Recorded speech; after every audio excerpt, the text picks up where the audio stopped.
सकाळी सभागृहामध्ये औचित्याच्या मुद्द्याद्वारे काही सदस्यांनी मस्साजोगच्या सरपंचाच्या हत्येच्या विषयी उपस्थित केला विषय।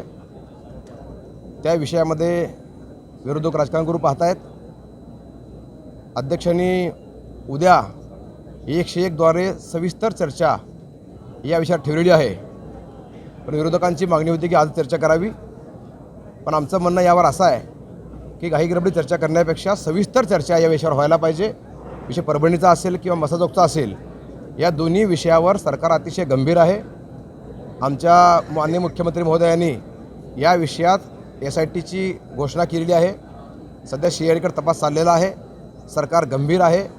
यावर महाराष्ट्राच्या जनतेला मी आश्वस्त करू इच्छितो की उद्या 101 द्वारे या विषयावर सभागृहामध्ये सविस्तर चर्चा होणार आहे। आम्ही सगळे सदस्य त्यात सहभागी होणार आहोत। त्यामुळं याला कुठलाही वेगळा रंग न देता, जातीय असेल किंवा राजकीय असेल, यावर ही घटना घडलेली अतिशय घृणास्पद आहे, अतिशय निंदाजनक आहे, तितकीच खेदजनक आहे, संतापजनक आहे। या घटनेचा आम्ही तीव्र निषेध करतोच आहे। परंतु या विषयावर विरोधक राजकारण करतायत। त्यांना माझी विनंती आहे की राजकारण न करता उद्या चर्चेत सहभागी व्हा। माननीय मुख्यमंत्री उत्तर देतीलच, पण या निमित्तानं महाराष्ट्रातल्या जनतेला मी आश्वस्त करू इच्छितो, आम्ही सगळे आमदार मराठवाड्यातले, की या विषयावर सरकार गंभीर आहे। विषय परभणीचा असेल किंवा मस्साजोगचा असेल, या दोन्ही विषयावर उद्या चर्चा होणार आहे।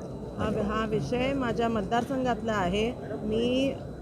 मी आपल्या माननीय मुख्यमंत्री साहेबांना ह्याच्यावरती स्वतः 1-on-1 चर्चा केली आहे, त्यांच्याशी बोललेली आहे आणि त्यांनी मला आश्वासन दिलं आहे की 101च्या ह्याच्यावर चर्चेवरती उद्याच्या दिवशी सोयीस्करपणे ह्या मुद्द्यावरती आपण चर्चा करू आणि जो बरोबर न्याय आहे तो नक्कीच मुख्यमंत्री साहेबसुद्धा तेव्हा त्याच्यावरती चर्चा करून या प्रश्नावरती उत्तर देतील। म्हणून काही गडबड न करता उद्याच्या उद्या आपण चांगल्या पद्धतीने ह्या विषयावरती या विषयाला न्याय देण्याचं काम हे उद्या आपलं हे महायुतीचं सरकार आहे ते नक्कीच करेल।